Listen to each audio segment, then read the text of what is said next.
효자동 그녀. 비 흘리는 청와대 터. 너 여기 언제부터 있었냐? 방금 왔어요. 너무 오래 있지 마라. 1963년 효자동. 경찰의 경비는 예전보다 삼엄했다. 고교 2년생이었던 나는 근방 세탁소를 하는 친구 집에 놀러 간다는 것을 핑계 삼아 우연을 가장해 그녀와 가까워지고 싶어서 전차 종점에 걸터 앉아 그녀를 기다리고 있던 참이었다. 괜히 경찰의 눈총을 받고 나니 옛날이 그리워졌다. 저만치 무언가 속닥이며 멀어지는 경찰을 바라보며 어린 시절 경무대, 현 청와대 개나리 동산에서 놀던 일이 생각났다. 이승만 대통령 시절엔 몇 차례나 암살 기도가 있었지만 나 같은 고등학생까지 경계하지 않았다. 1948년엔 실제로 경무대 근방에 폭약까지 매설했고 1952년엔 부산 6.25 2주년 행사장에서 권총 저격 시도가 1955년엔 중앙청 3.1절 기념행사장에선 수류탄 투척까지 기도했지만 번번이 실패했다. 그럼에도 불구하고 이승만 대통령은 매년 4월 자신의 생일을 기념해 경무대 개나리 동산을 국민에게 개방했다. 숱한 암살 시도를 거듭 넘긴 대통령치고는 용기 있는 결정이 아닐 수 없었다. 인구 160만 명의 수도지만 가난했던 서울에서 경무대 개나리 동산은 지금으로 치면 놀이공원 꽃축제나 마찬가지였다. 경무대가 개방되는 4월이면 서울 시민은 물론이고 지방에서 상경하는 사람까지 줄을 설 지경이었다. 1958년 초등학교 6학년 봄, 서울 창신동에 살고 있던 나는 경무대 개방에 맞춰 가족, 친구들과 소풍을 갔다. 화창한 봄볕 아래 개나리가 노랗게 뒤덮인 파릇한 동산에서 행락갱들은 돗자리를 펴고 도시락을 나눠 먹으며 신나게 뛰어놀았다. 청와대 안 소풍이라니. 신세대들은 도저히 이해하지 못할 것이다. 요즘엔 청와대에 들어가려면 신분증을 검사받은 뒤 단체 버스를 타고 헌병들이 지키는 경비초소를 지나야 하니 말이다. 경무대 개나리 동산의 하이라이트는 가끔씩 한복을 곱게 차려입은 프란체스카 여사가 나타나 손을 흔들 때다. 우리는 서로 프란체스카 여사를 보기 위해 고개를 빼고 기다렸다가 여사가 손을 흔들면 손바닥이 뜨거워질 때까지 박수를 쳤다. 하필 그날 경무대 안에서 길을 잃고 말았다. 화장실이 급한데 도저히 찾을 수가 없었다. 미로처럼 생긴 큰 건물 곳곳을 돌아다니며 화장실을 찾고 있던 순간 어디선가 귀를 찢는 총성이 들렸다. 순간 놀라 바지에 실례를 할 뻔했다. 이게 무슨 소리지? 조심스레 창밖의 풍경을 살폈다. 하지만 밖은 아까처럼 한가로웠다. 총성이 날 만한 곳은 어디에도 없었다. 내가 헛소리를 들었나 하는 찰나 하얀 벽 위에 무언가 어른거렸다. 붉은 피를 흘리며 여러 사람이 쓰러졌다. 그들은 TV에서만 보았던 이기붕 일가였다. 누군가에게 권총으로 차례로 살해당하는 장면이 연극 무대처럼 생생하게 펼쳐지고 있었다. 으악! 나는 놀라 뒷걸음질 쳤다. 그때 누군가 건장한 사내가 내 어깨를 완력으로 쥔 누르는 느낌이 들었다. 놀라서 고개를 돌려 올려다보았다. 경무대 사복경찰이 내 어깨를 잡고 있었다. 여긴 꼬마가 오는 데가 아니다. 화장실이 급해서요. 나는 경찰의 안내를 받으며 화장실에 들어갔지만 눈앞엔 방금 전에 봤던 장면이 너무도 생생했다. 마치 눈을 뜨고 예시몽을 꾸는 느낌이었다. 거대한 경무대 건물에 불길한 기운이 휘감고 있었다. 화장실에 다녀온 뒤 빨리 경무대에서 나가자고 졸랐다. 그로부터 정확히 2년 뒤인 1960년 4월 28일 이기붕 일가는 미스터리한 죽음을 당하게 된다. 당시 기사에는 다음과 같이 보도하고 있다. 28일 새벽 5시 40분 네 발의 권총 탄환은 이기붕 씨 일가 4명을 영영 이 세상에서 하직하게 했다. 멀리 바리케이트가 쳐져 있는 경무대 앞 세종로 1번지에 경무대 옆이서 이무기 씨의 집의 조그마한 방에서 일가 4명은 권총으로 자살하였다. 장남 강석군, 육군 소위 24살은 미리 준비했던 459경 권총으로 이날 아침 말숙이 단장하고 최후의 순간을 기다리던 아버지 이기붕 씨에게 우선 한 발을 쏘고 어머니 박마리아 54살 여사에게 2발째를 쏜 다음 동생 강욱군에게 제3탄을 쏘아 쓰러지는 것을 보고 자신도 4발째를 쏘아 자살했다. 1953년 이기붕 씨 일가족 좌측부터 이강욱, 이기붕, 박마리아, 이강석. 그러나 구명시식에 나타난 이기붕 영가는 자살을 완강히 부인했다. 그리고 배후를 지목했다.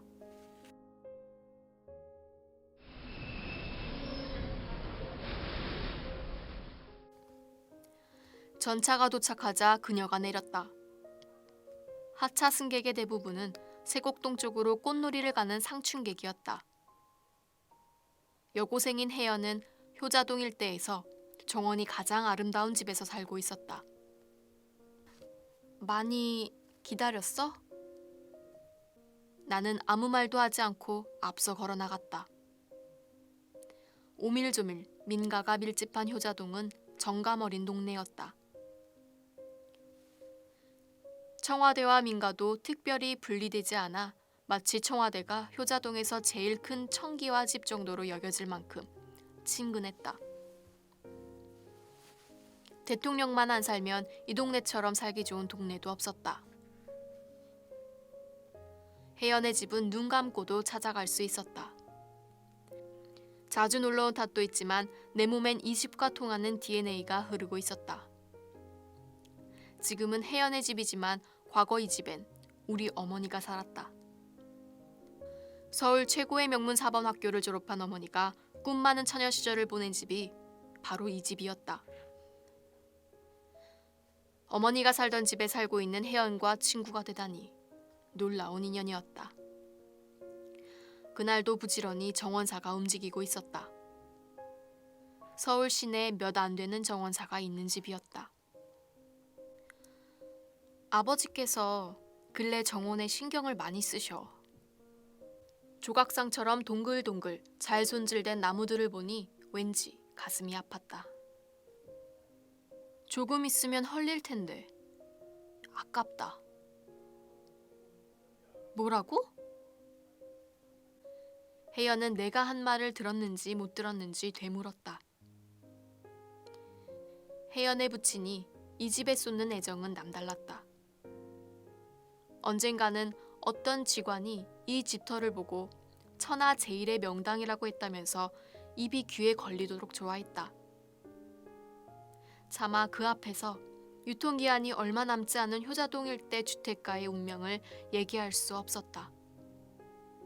아직 청와대 측에서도 별 말이 없는 모양이었다. 그러나 이미 내 눈앞에는 효자동의 미래가 훤히 보였다.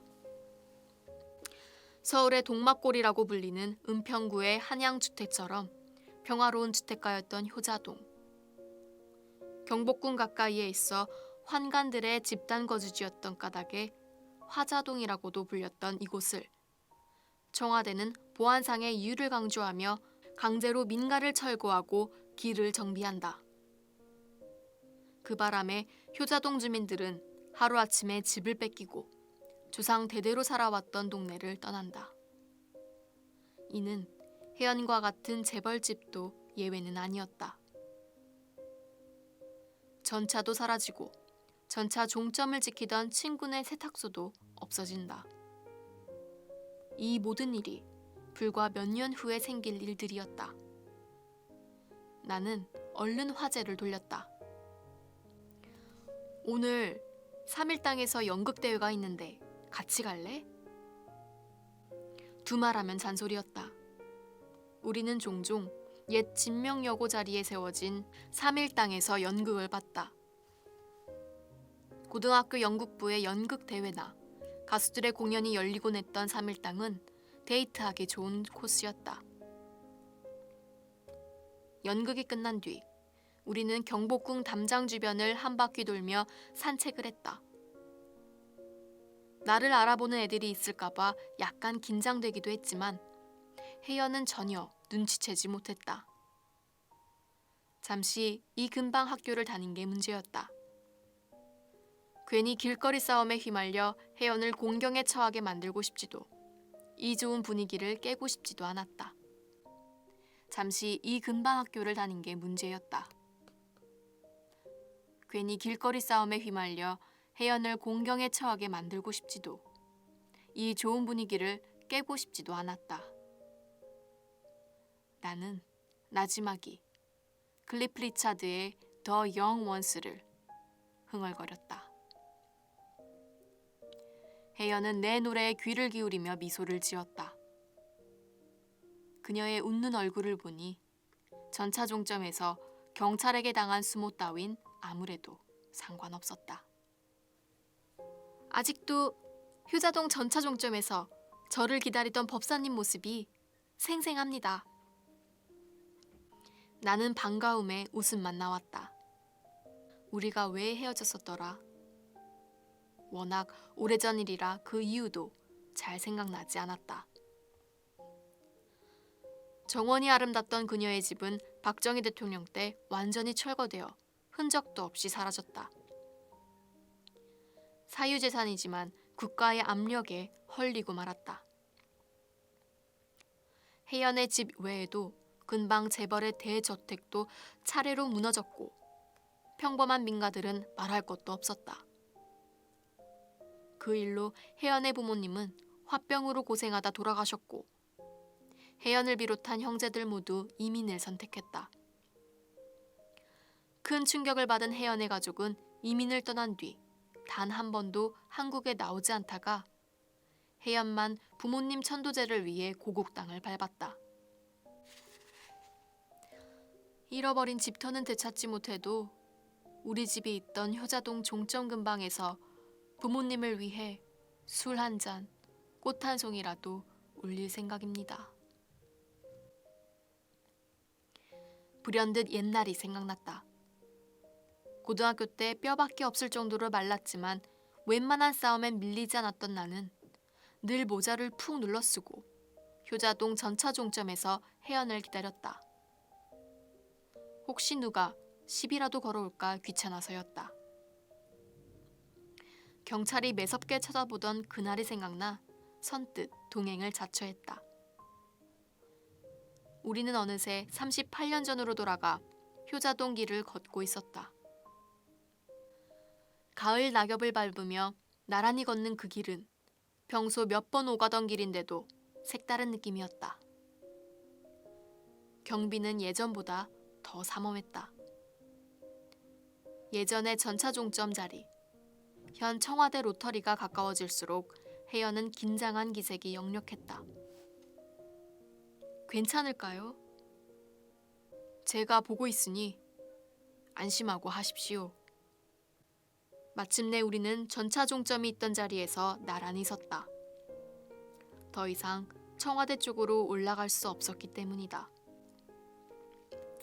혜연은 주변 분위기에 압도됐는지 자꾸 사복경찰들의 눈치만 살피다 가져온 술은 따라드리지도 못하고 꽃 한 송이만 놓은 채 손을 모아 기도했다. 나도 조용히 묵념했다. 박정희 대통령 시절 대통령과 같은 동네에 산다는 이유로 사유재산을 몰수당하고 쫓겨난 효자동 주민들의 한이 느껴졌다. 이승만 대통령 때는 느끼지 못한 위압감과 거리감에 구름 한 점 없이 맑고 높은 가을 하늘을 올려봤다. 그 옛날 효자동을 향한 노스텔지어에 가슴이 먹먹했다. 부모님 마음이 풀리셨을까요? 아마 그러셨을 겁니다. 혜연은 쑥스러운 듯 먼저 걸어나갔다. 간소하지만 부모님의 천도제를 올리고 나니 다시 옛 시절로 돌아간 느낌이었다. 3일 땅이 있던 자리, 잠깐 다니던 고등학교, 그리고 추억의 전차 종점까지 영원할 것 같았던 효자동 1963년은 흔적조차 찾기 힘들었다. 경복궁 쪽으로 걸으며 문득 우리가 왜 헤어졌는지가 생각났다. 다소 복잡한 사연이었지만 고등학생답게 유치한 이유였던 것 같다.